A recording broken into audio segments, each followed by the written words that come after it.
Hello, my name is Dark Vortex and I welcome you to Let's Play Kerbal Space Program Episode 1.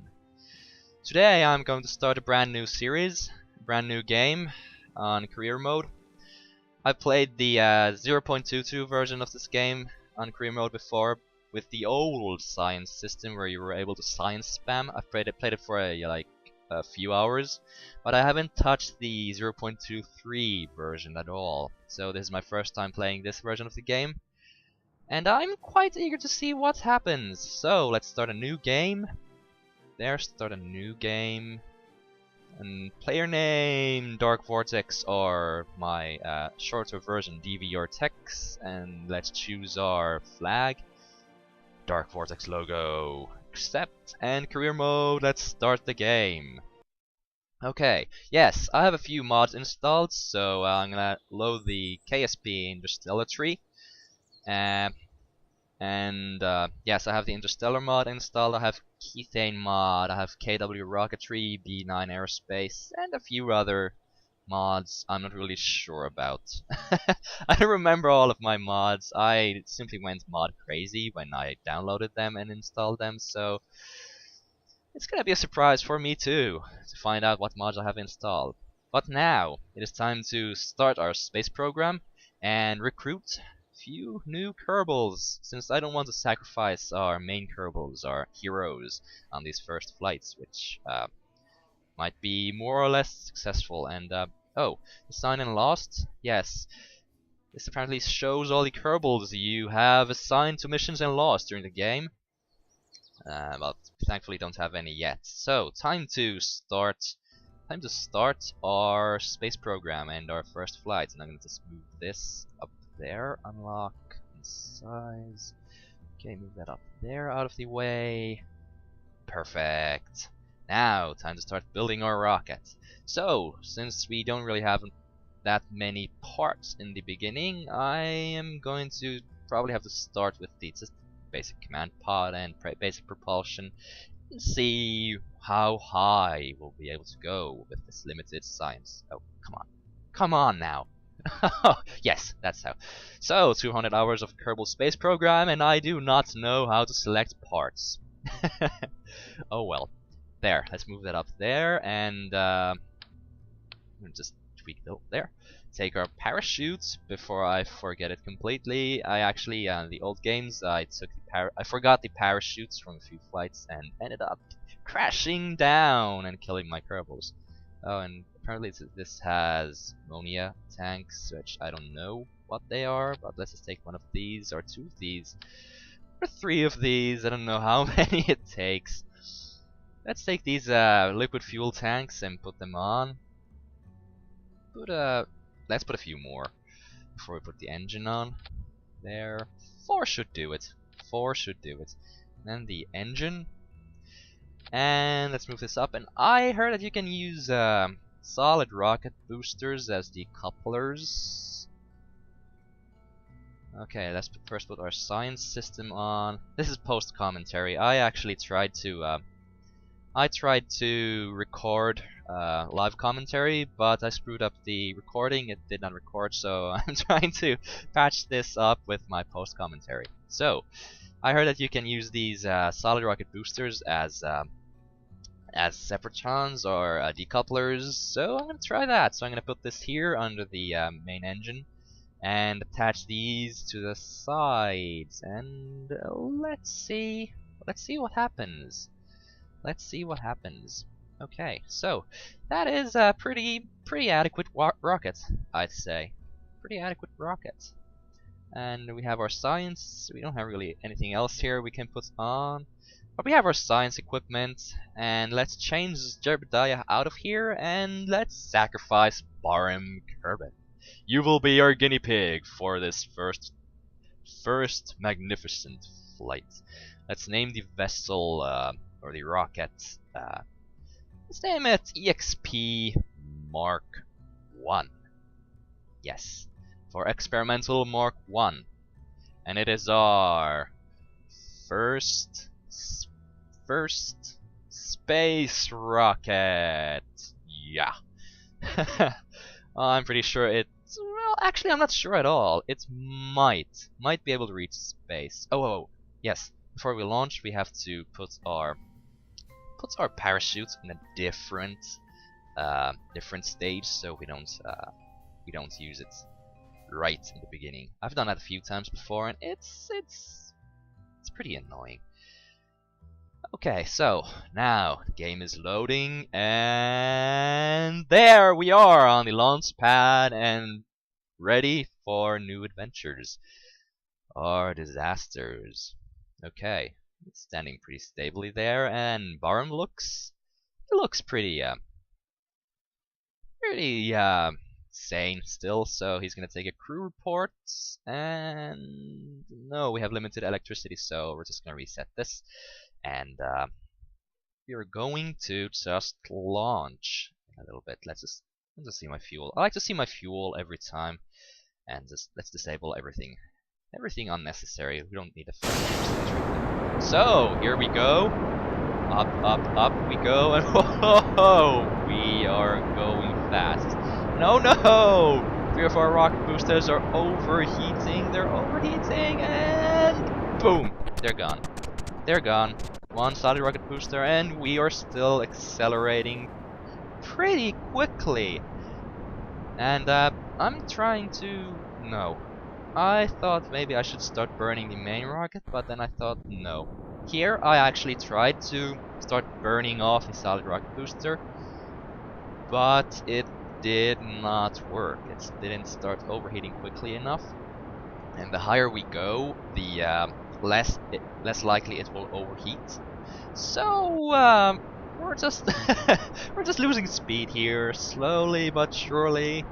And I'm attempting to tilt our rocket just a little bit to well, just go sideways, maybe find a new biome, not land on the space center. And as you can see here, we're just losing fuel.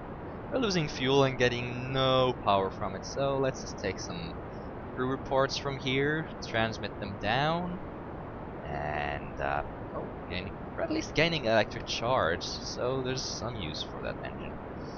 Okay, so we're just about out of fuel, and we're going down. We are going down, and boop, that's the end of our fuel.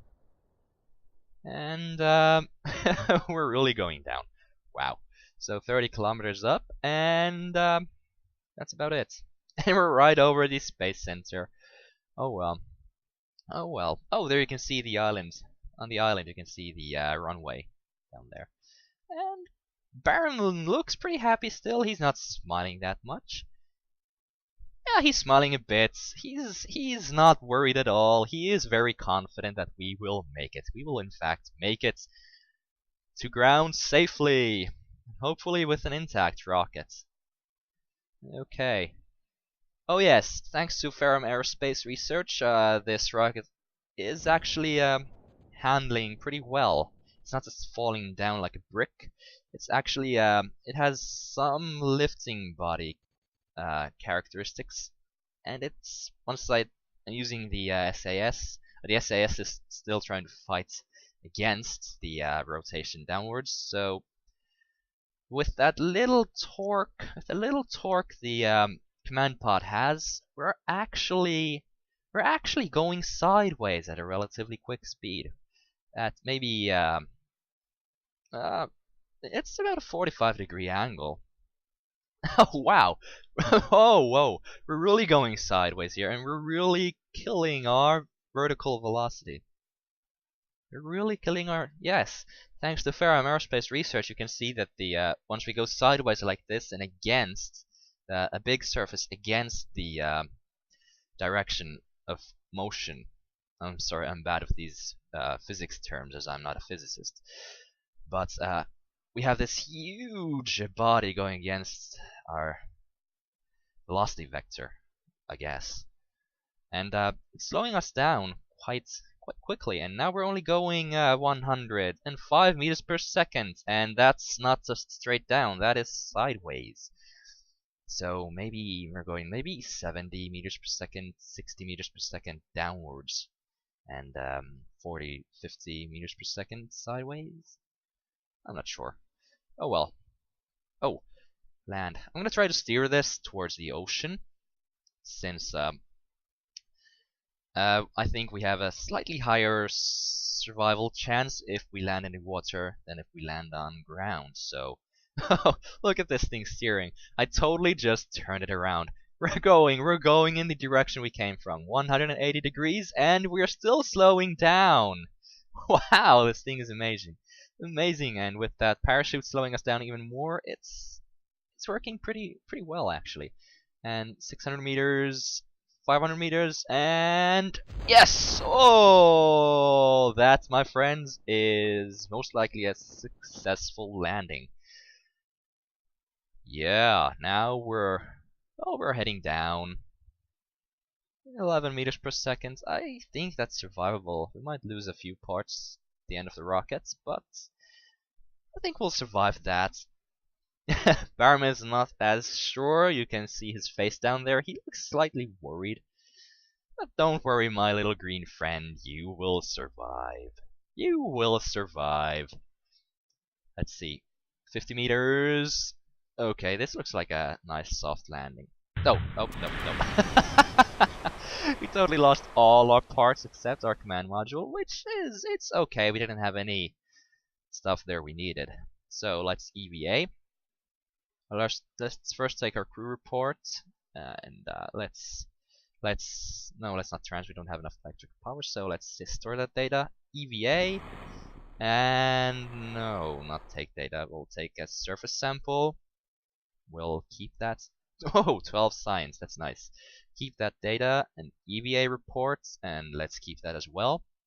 And let's grab this, and let's try to go into pod. Yes, we can board. Okay, that was our first successful flight. Let's recover the vessel and see how much science we got from our first suborbital atmospheric flight. Okay, so 22.2 science, and now we have a total of 25 science. Okay, that's pretty good for a first flight. EXP Mark 1, you did well. Barham, you did well too. Okay.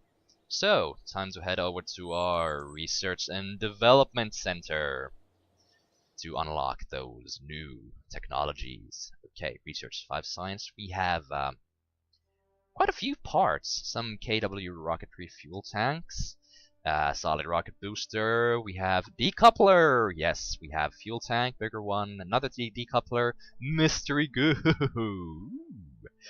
That sounds cool. A fuel tank. Okay, let's research this. And, ooh, 3 choices. First is general rocketry with a few Separatrons and a few new rocket engines from KW Rocketry. A solid rocket booster, bigger one, Sepratron. Okay, then there's stability. Oh, we have the fins. We really need the winglets.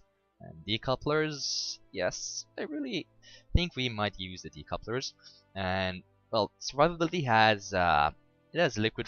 It has a small engine, which is pretty useful. But I think I'm gonna go with stability this time, since it has these decouplers. Yes. Oh no, wait. This has all these engines, and this has the this is the gimbaling, so we'll have a lot of control. I'm not sure. It's a pretty tough decision. It's like only 3 choices, and I'm unable to decide. Oh no. Oh well. Well, now let's. Oh yes, we have the decouplers, so let's totally go with stability. Since it has the radial decouplers, we'll be able to attach those solid rocket boosters on the side of our spacecraft. Yes. Let's research this. There. And I unlocked a few other ones, but we'll see what those are in the next episode. And in the next episode, we'll try to reach even higher altitudes, maybe go to space, and hopefully not kill any Kerbals in the process. So, this is actually my first successful first flight. I've killed a few Kerbals before. Oh well, this went pretty well, and I'll see you in the next episode.